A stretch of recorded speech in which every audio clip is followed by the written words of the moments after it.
Advanced pain clinic. నొప్పి మాయం, surgery దూరం. For appointments 9155515563. First and foremost అసలు మళ్ళీ అఘోరీమాత ప్రత్యక్షమై ఒక మిక్స్డ్ ఇంప్రెషన్ వచ్చింది. చాలా వరకు ఇప్పుడు అందరూ క్వశ్చన్ చేస్తున్నారు ఎవరివిడ అని. కానీ ఆవిడ కొన్ని క్షేత్రాలకు వెళ్ళిపోయి ఈ సైన్స్ అన్ని అంటే ధర్మంలో పాటించే అనేక ముద్రలు వేసుకుంటూ దూసుకెళ్ళిపోతుంటే అర్థం కావట్లేదు ఏం జరుగుతుందని. మీరేమంటారు సార్?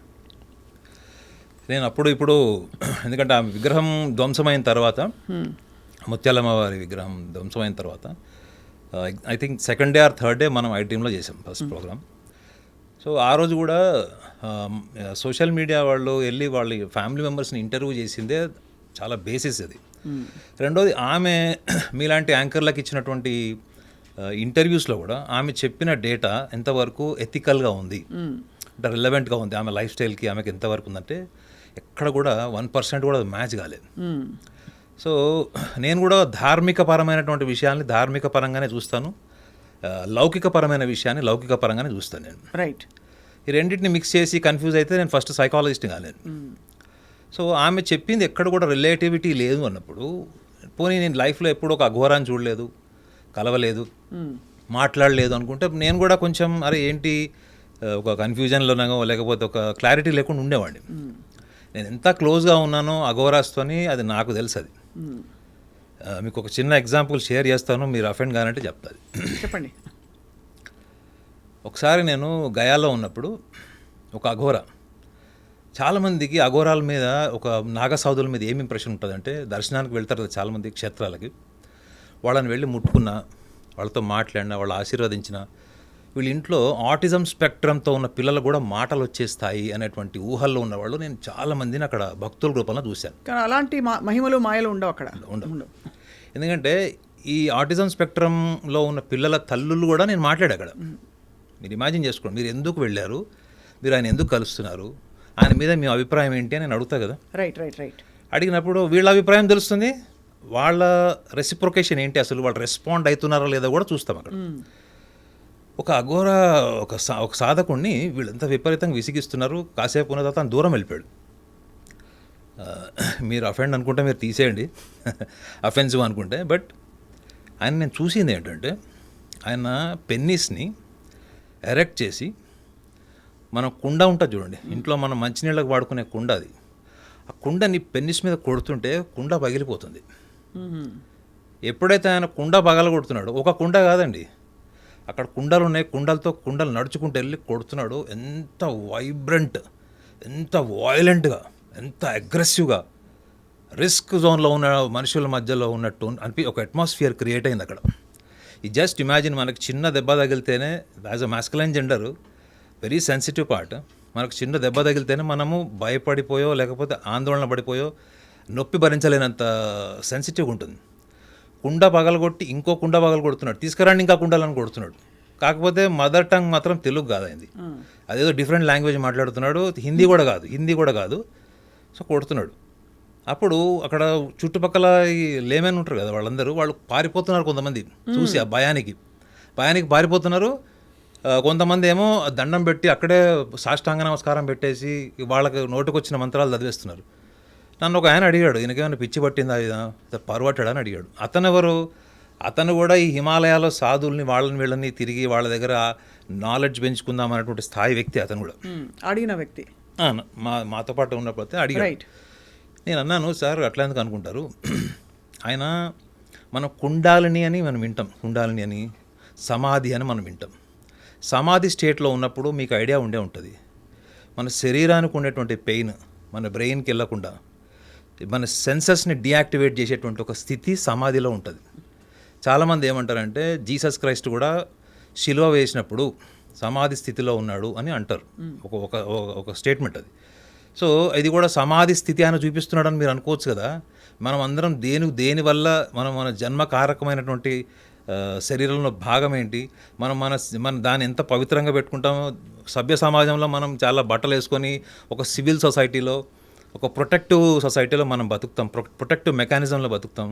వాళ్ళు అదంతా ఏం చెప్తున్నాడు, ఇదంతా మిథ్య, ఈ శరీరం దేనికి పనికిరాదని చెప్తున్నాడా, లేకపోతే ఇంత నొప్పిని నేను భరిస్తున్నాను అని చెప్తున్నాడా, లేకపోతే ఈ నొప్పి నాకు అసలు ఏం చేయట్లేదు అంటున్నాడా? అసలు నేను ఒక ఫండమెంటల్ క్వశ్చన్ అడుగుతాను. మీరు సైకియాట్రీ సైకాలజీలో చాలా ఇంట్రెస్ట్ చూపిస్తారు, యువర్ సైకాలజిస్ట్ కాబట్టి అసలు చెప్పాల్సిన అవసరం ఏంటి, చూపించాల్సిన అవసరం ఏంటి? వీళ్ళు విసిగిస్తే ఆయన పని చేశాడు. నేను ఫస్ట్ ఏం చెప్పాను, వీళ్ళందరూ వెళ్ళిపోయి ఆయన మీద పడిపోయి స్వామి మాకు ఇది చేయి మాకు అది చేయి అని ఆయన వెనకబడుతుంటే అప్పుడు ఆయనకి విసుగు వచ్చిందో మరి ఏమైందో. అప్పటిదాకా బాగానే ఉన్నాడు.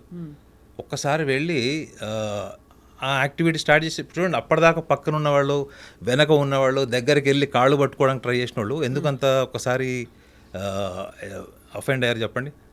ఎవరు దగ్గరికి వెళ్ళడానికి కూడా ధైర్యం చేయలేదు.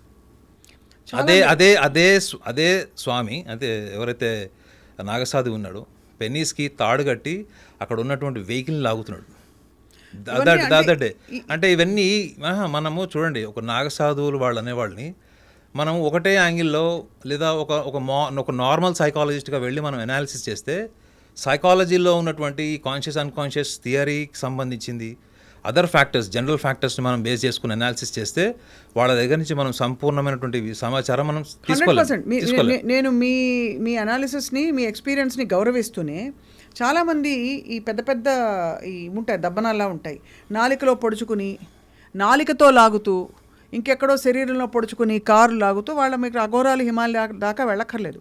ఇక్కడ మనకి డౌన్ సౌత్ వెళ్ళారంటే అదొక జనరల్ ప్రాక్టీస్. అండ్ దాన్ని ఒక ఈ ఉత్సవాల్లో భాగంగా ఒక పూనకం లాగా వచ్చి ఒక స్థితిలో చేస్తారు.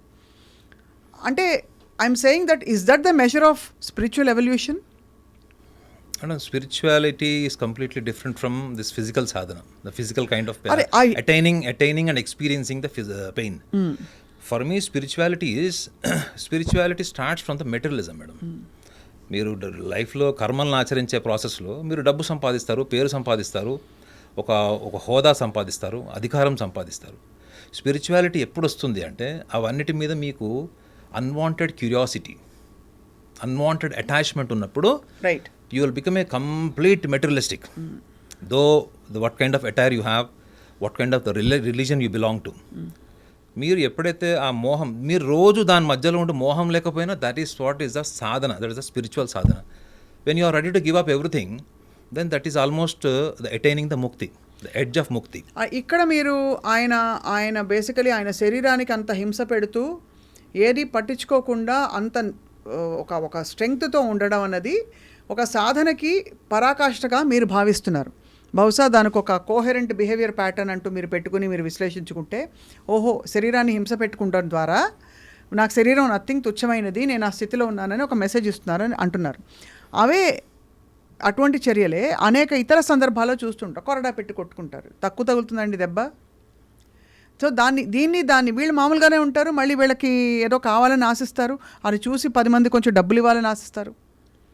సో డెఫినెట్లీ మీ అఘోరాలతో మీ ప్రయాణాన్ని గౌరవిస్తూ మీరు ఎలా అర్థం చేసుకున్నారు వాటిని అని అనుకుంటున్నాను. నేను మీకు ఫస్ట్ ఫండమెంటల్గా చెప్పింది ఏంటంటే, మనం ఇక్కడ తెలంగాణ అఘోరిని చూస్తున్నాం కాబట్టి ఈ అఘోరిని మనం ఎప్పుడైతే జనరల్గా ఇప్పటి వరకు మనం స్పెషల్గా ఈ అఘోరిలో అఘోరాకు సంబంధించి కానీ అఘోరిలకు సంబంధించినటువంటి ఒక ప్రత్యేకత ఏమైనా ఒక గుర్తింపు ఉందంటే ఒంటి మీద పూసుకున్నటువంటి విభూది, అది ఏంటో తెలీదు, నగ్నంగా ఉండడం, ఈ రెండు తప్ప మిగతా ఏ కోణంలో అఘోర సాధన చేస్తున్నటువంటి ఒక వ్యక్తిగా నేనైతే అసలు ఒక్క లక్షణం కూడా చూడలేదు.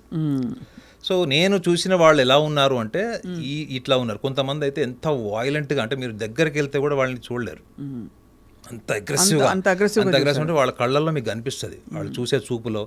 రెండోది వాళ్ళు పచ్చి బూతులు తిడతారు మీరు ఎక్కువ విసిగిస్తే.